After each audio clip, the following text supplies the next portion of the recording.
ஏன் தேவராஜ்யம் வல்லமையுடையது? எவ்வளோ ராஜ்யங்கள்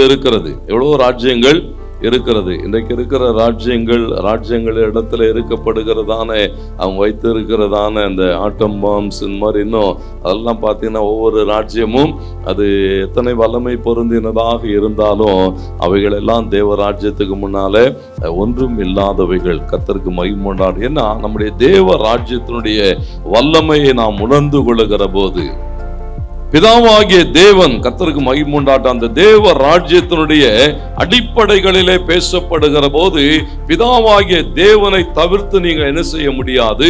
தேவ ராஜ்யத்தை பேசவே முடியாது. ஆண்டவருக்கு மகிமை உண்டாட்டம். அப்போ அந்த பிதாவாகிய தேவன் யார்? பிதாவாகிய தேவனுடைய தன்மைகள் எப்படிப்பட்டது என்பதை நீங்கள் பார்த்தாக வேண்டும். அதே போல குமாரனாகிய கிறிஸ்துவை விட்டுட்டு நீங்க என்ன செய்ய முடியாது? தேவ ராஜ்யத்தை குறித்து பேசவே முடியாது. கர்த்தருக்கு மகிமை உண்டாகட்டும். அதே போல ஆவியானவர் ஆண்டவர் மகிமைப்படட்டும். அப்போ இவர்களோடு கூட அந்த உள்ளடக்கின அந்த தேவ ராஜ்யம், இந்த தேவராஜ்யம் பாருங்க, இன்றைக்கு பிதாவாகிய தேவன் இருக்கிறார், குமாரனாகிய கிறிஸ்து இருக்கிறார், பரிசுத்த ஆவியானவர் இருக்கிறார். இவங்க எல்லாரும் இருந்தாலும் கூட நாம இருக்கணும். ஆமென் சொல்லுங்க. அல்லேலூயா. நாம இருந்தாதான் அது என்னது? தேவனுடைய ராஜ்யம் பூரணப்படுகிறது. கர்த்தருக்கு மகிமை உண்டாகட்டும். இந்த மாலை வேளையில தேவராஜ்யத்தினுடைய வல்லமை குறித்து ஒரு சில காரியங்களை மாத்திரம் நான் சொல்லி உங்களுக்காக ஜெபிக்கிறேன். என்னோடு கூட 1 கொரிந்தியர் 4ஆம் அதிகாரம் 20வது வசனத்தை வாசியுங்கள். 1 கொரிந்தியர் 4:20. தேவனுடைய ராஜ்யம் பேச்சிலே அல்ல, பலத்திலே உண்டாயிருக்கிறது. ஆண்டவருக்கு மகிமை உண்டாகட்டும். For the kingdom of God is not in word but in power என்று சொல்லப்பட்டிருக்கிறது. தேவனுடைய ராஜ்யம், ஆண்டவருக்கு மகிமை உண்டாகட்டும், the kingdom of God is not in word but in power என்று எழுதப்பட்டு, தேவனுடைய ராஜ்யம் பேச்சிலே அல்ல பலத்திலே உண்டாயிருக்கிறது என்று சொல்லுகிறார். அப்போ தேவனுடைய ராஜ்யம் ஏதோ பேசிக்கொண்டு இருப்பவைகளிலே அல்ல. பாருங்க, இந்த வார்த்தையை பவுல் எழுதுகிற போது எங்கிருந்து எழுதுகிறான் என்பதனுடைய பின்னணியத்தை நீங்கள் பார்க்க வேண்டும். அந்த கொரிந்து பட்டணத்தில இருந்து எழுதுகிறான். ஒரு கிரேக்க ஜனங்கள் வாழுகிற அந்த கிரேக்க பட்டணம், கர்த்தருக்கு மகிமை உண்டாகட்டும், அவைகளோடு கூட இருந்து பேசுகிற போது அந்த இடம் எப்படிப்பட்ட இடம் சொன்னா, ஒரு வியாபார துறைமுகம், அநேக மக்கள் வந்து போகிற இடம். அது மாத்திரமல்ல, அநேக ஞானிகள் அங்கே என்ன செய்தார்கள்? இருந்தார்கள். ஞானிகளுடைய தத்துவ ஞானங்கள் அங்கே வெளிப்பட்டு கொண்டு இருக்கிறது. கர்த்தருக்கு மகிமை உண்டாகட்டும். இவைகளுக்கு கூடாக ஒவ்வொரு நாளும் புதிய புதிய தத்துவங்கள், வாழ்க்கை குறித்த தத்துவங்கள், எதிர்காலங்களை குறித்து அநேக காரியங்களை என்ன செய்தார்களா? தத்துவ ஞானிகள் பேசிக்கொண்டு இருக்கிற போது ஆண்டவருக்கு மகிமை உண்டாகட்டும், பவுல் பேசுகிற போது ஒரே ஒரு காரியத்தை தான் பேசுகிறான். தேவனுடைய ராஜ்யம், தேவனுடைய ராஜ்யம், தேவனுடைய ராஜ்யம், தேவனுடைய ராஜ்யங்களை அவன் கொண்டு வருகிற போது கர்த்தருக்கு மகிமை உண்டாகட்டும், மக்கள் அவனை எப்படி பார்த்தார்கள் என்று அந்த வேத பகுதி நம்மோடு கூட பேசுகிறது. நீங்க 2 கொரிந்தியர் 10:10 வாசிக்கிற போது அங்கே போடப்பட்டிருக்கிறவங்க எல்லாம் சொல்றாங்க, ஆள் பேசுகிறவைகள் எல்லாம் எப்படிப்பட்டு இருக்கிறதா? இவன் பேசுகிறவைகள் பார யோசனை உள்ளவைகள், ஆனா ஆளை பார்த்தா எப்படி இருக்கிறான் பாருங்க. அவங்க ஆட்களை பார்க்கிறார்கள். இன்னைக்கு பேசுகிற போது, வார்த்தைகள் வருகிற போது, ஒன்றை சொல்லுகிற போது எவைகளை பார்க்கிறாங்கன்னு சொன்னா ஆட்களை பார்க்கிறார்கள்.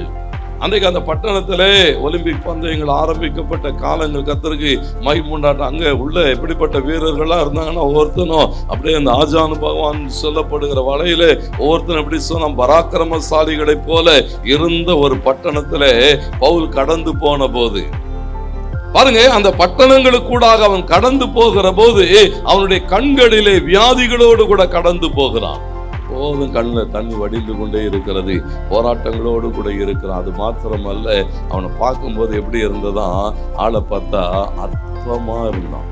ஏன்னா சொல்றான், அநேக தரம் அடிக்கப்பட்டு இருந்தான், நொறுக்கப்பட்டு இருந்தான், அப்படியே உருக்குலைக்கப்பட்ட நிலைமையில தான் பவுல் அந்த பட்டணங்களிலே ஊழியங்களை செய்து கொண்டிருந்தான். அந்த ஊழியங்களை செய்கிற போது அவன் சொல்லுகிறான், என்னுடைய வார்த்தைகள் வேண்டுமானால் பாருங்க, அவன் பேசுகிற போது, அவன் சொல்லுகிற போது அவர்களால் அதை என்ன செய்ய முடியலன்னு சொன்னா எடுத்துக்கொள்ள முடியவில்லை. எப்படி பார்க்கிறான்? ஏதோ ஒரு சாதாரண ஒரு மனிதன், ஒரு சராசரியானவன் பேசுகிறான் என்று சொல்லுகிறார்கள்.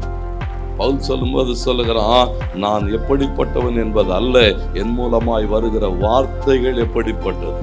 அந்த தேசத்திலே அந்த பட்டணங்களிலே ஆண்டவருக்கு மகிமை உண்டாட்டும். வந்து கொரிந்தியர் 2:2 சொல்லுகிறான், நான் இங்கே வருகிற போது. வாசிங்கள் 1 கொரிந்தியர் 1 வாசி, முதல் வசனம் வாசிங்க. பாருங்க, நான் உங்களிடத்துல வந்த போது பாருங்க, தேவனை பற்றிய சாட்சியை சிறந்த வசனிப்போடாவது ஞானத்தோடாவது. பாருங்க, அவன் சொல்றான், இதெல்லாம் தெரிஞ்சு அப்படியே நான் பெரிய அறிவாளி மாதிரி எல்லாம் இங்க வரலையா. இங்க வரும்போது எப்படி வந்தேன்னா, நான் கிறிஸ்து இயேசுவை அறிந்து கொள்ளும்படியாக. ஒவ்வொரு நாளும் என்னுடைய எதிர்பார்ப்பு, என்னுடைய பேச்சு என்ன சொன்னா, தேவனுடைய ராஜ்யம், தேவனுடைய ராஜ்யத்தை குறித்ததான அந்த காரியங்களை பேசுகிற போது அங்கே சொல்லப்பட்ட 1000 வகையான ஞானங்கள், அநேக ஞானங்கள் அங்கே வெளிப்பட்டு கொண்டு இருந்தது. அந்த ஊர்ல இருந்து தான் அநேக பிலாசபி எல்லாம் அப்படியே வந்துட்டே இருந்தது. ஒண்ணு மாத்தி ஒண்ணு என்ன செய்து கொண்டு இருந்தது, பேசப்பட்டு கொண்டு இருந்த காலத்துல வேதம் சொல்லுகிறது, கிறிஸ்துவை பிரசங்கித்து கொண்டு இருந்த ஒரு சாதாரணமானவன், கிறிஸ்துவை கொண்டு போன ஒரு சாதாரணமானவன், கர்த்தருக்கு மகிமை உண்டாட்டும். வேதம் சொல்லுகிறது, அந்த தேவனுடைய ராஜ்யம் அங்கே என்ன செய்யப்பட்டதா, ஸ்தாபிக்கப்பட்டது. பவுல் கொரிந்து பட்டணத்திலே ஒரு சபையை ஸ்தாபிக்கிறான். சபை ஸ்தாபிக்கப்படுகிறது. ஜனங்கள் என்ன செய்கிறார்களா, கிறிஸ்துவுக்குள்ளாக கடந்து வருகிறார்கள். இதை சொல்லிக் கொண்டிருக்கிறேன். நீங்க ஒன்றை அறிந்து கொள்ள வேண்டும், தேவனுடைய ராஜ்யம் எப்படிப்பட்டது என்று சொல்லுகிற போது, தேவனுடைய ராஜ்யத்தை ஆண்டவர் சொல்லும் போது சொன்னார், பரலோக ராஜ்யம் எப்படிப்பட்டதுன்னு சொன்னா, கடலிலே வீசப்பட்டு அப்படியே எல்லாவற்றையும் வாரிக்கொள்ளுகிற ஒரு வலைக்கு ஒப்பாக இருக்கிறது. தேவனுக்கு மகிமை உண்டாட்டவன் பேச பேச பேச அங்கே சொல்லப்பட்டிருக்கிறது, அங்க இருந்த சூழல்கள் எல்லாம் என்ன செய்கிறதா, மாற்றமடைய ஆரம்பிக்கிறது. எஸ்தர் 3:8 வாசிக்கிற போது அங்க சொல்லுகிறாங்க, இல்ல ஒரு விதமான ஜனங்கள் நம்முடைய ராஜ்யங்களிலே வந்து பரவி இருக்கிறார்கள். அவங்களுடைய பேச்சு வித்தியாசமா இருக்குது, ஆள் வித்தியாசமா இருக்கிறான், எதோடு கூட ஒத்து போக மாட்டேன்றான். இன்னைக்கு அப்படி இல்லை, கிறிஸ்துவம் இன்றைக்கு அப்படி இல்லை. ஏன் இதை சொல்லுகிறேன், இது கடைசி காலம். இன்றைக்கு என்ன ஆயிட்டுன்னு சொன்னா, எல்லாவற்றோடும் ஒத்து போகிறதான கிறிஸ்தவம், எல்லாவற்றோடும் ஒத்து போகிறதான கிறிஸ்தவ தலைவர்கள், முன்னணியில் இருக்கிற ஆட்கள் என்ன செய்து கொண்டு இருக்கிறான்னு சொன்னா, எல்லாவற்றோடும் ஒத்து போகிறாங்க. எஸ்தர்ல சொல்லப்பட்டிருக்கிறது, உம்முடைய நாட்டிலே ஒருவித ஜனங்கள் பரம்பி இருக்கிறாங்க. அவன் என்ன செய்கிறது இல்ல, யாரு கூடயும் ஒத்து போக மாட்டேன்றான், எதுவும் சொல்ல மாட்டேன்றான், எதோடையும் என்ன செய்ய மாட்டேன்றான், எதையும் ஏற்றுக்கொள்ளுகிறது இல்லை, தனித்து வாழுகிறான். ஏன் சொன்னா, ஆண்டவருடைய எதிர்பார்ப்பதுதான், என் ஜனம் தனித்து வாசம் பண்ணும். ஒரு வேறு பிரிக்கப்பட்ட வாழ்க்கை இன்றைக்கு இல்லைங்க. இன்றைக்கு சூழல்கள்லாம் எப்படி இருக்குன்னா, எல்லாவற்றோடும் கூட எல்லாரும் செய்யறாங்க, நானும் இதை செய்வேன், எல்லாரும் இதை பண்ணுகிறார்கள், நானும் இதை செய்வேன், எல்லாரும் இதை கொண்டாடுகிறார்கள், நானும் இதை கொண்டாடுவேன். கர்த்தருக்கு மகிமை உண்டாட்டும். வேதம் என்ன எதிர்பார்க்கன்னு சொன்னா, பவுல் சொல்லுகிறான், தேவனுடைய ராஜ்யம் அப்படிப்பட்டது அல்ல. இங்க இருக்கிற அந்த ஞானங்களோடு கூட அவன் ஒத்து போகலை, அங்கிருந்த ஞானிகளோடு கூட அவன் ஒத்து போகல, அங்கிருந்த காரியங்களோடு கூட ஒத்து போகல. ஏன்னு சொன்னா, அவன் கொண்டு வந்ததான அந்த ஞானம் வேறு. தேவனுடைய ஞானம், தேவனுடைய வார்த்தை, தேவனுடைய ராஜ்யம், இவைகளை கொண்டு வருகிற போது அங்கே என்ன பார்க்கிறோம் சொன்னா, அங்கே சொல்லப்பட்ட வார்த்தைகள் கொரிந்து பட்டணம் முழுவதும், அந்த கிரேக்க தேசம் முழுவதும் பேசப்பட்டு கொண்டு இருந்ததான ஞானங்கள் என்ன செய்யலன்னா, ஒரு மனிதனுடைய வாழ்வையும் பூரணத்துக்குள்ளாக கொண்டு போகல.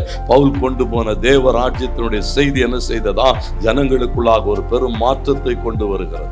இன்னைக்கு கூட பாருங்க, எத்தனையோ உபதேசம் பண்றாங்க, எல்லாம் பாக்குறாங்க, எல்லாம் கேட்கறான். எல்லாத்தையும் கேட்கறவனே என்ன செய்யறானா, கேட்கும் போதே கஞ்சா அடிச்சுன்னு கேட்கறான், கேட்கும் போதே என்ன செய்யறான், போய் உட்காந்து ஏன்னு சொன்னா, இன்றைக்கு எப்படி இருக்குன்னு சொன்னா, தேவனுடைய ராஜ்யம் மாத்திரம்தான் வேறு பிரிக்கப்பட்டதான ஒரு செய்தியோடு கூட, வேறு பிரிக்கப்பட்டதான ஒரு வாழ்க்கைக்காக, வேறு பிரிக்கப்பட்டதான ஒரு நோக்கத்துக்காக தேவ ராஜ்யம் மாத்திரம்தான் இந்த பூமியிலே கிரியைகளை நடப்பித்துக் கொண்டு இருக்கிறது.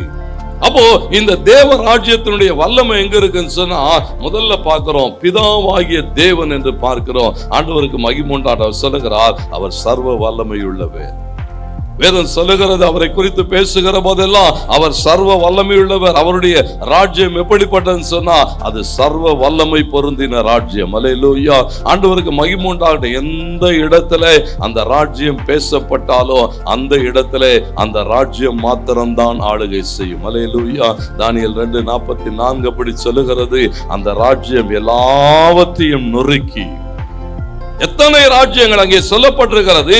ஒவ்வொரு ராஜ்யங்களுக்கான அடையாளங்களாக அங்கே ஓமைகளாக பேசப்படுகிற போது வேதம் சொல்லுகிறது, மலையிலிருந்து கைகளால் பெயர்க்கப்படாத ஒரு கல் புரண்டு வந்து என்ன செய்ததா, எல்லாவற்றையும் நிர்மூலமாக்கி விட்டு அது ஆளுகை செய்கிறது. அது பரம்பி என்ன செய்கிறதா, அந்த இடங்களை தனக்குரியதாய் மாற்றிக் கொள்ளுகிறது. கர்த்தருக்கு மகிமுண்டாடு. ஏன்னு சொன்னா இங்கே சொல்லப்பட்டிருக்கிறது, பிதாவாகிய தேவன் சர்வ வல்லமையுள்ள தேவன். அவர் அனுப்பி இருக்கிற இந்த ராஜ்யம் எப்படிப்பட்டதுன்னு சொன்னா, அது சர்வ வல்லமையுள்ள ஒரு ராஜ்யம். ஏதோ ஒரு சாதாரண ராஜ்யம் அல்ல. கர்த்தருக்கு மகிமுண்டாட்டம். இன்றைக்கு இருக்கிற ராஜ்யங்களே எவ்வளவு வல்லமையா இருக்கு. இஸ்ரவேலை குறித்தெல்லாம் பேசுகிற போது, இஸ்ரவேல் ராஜ்யத்தின் எல்லைகளை எல்லாம் பேசுகிற போது அவங்க சொல்லுகிறாங்க, அநேக பாதுகாப்பு வளையங்கள்.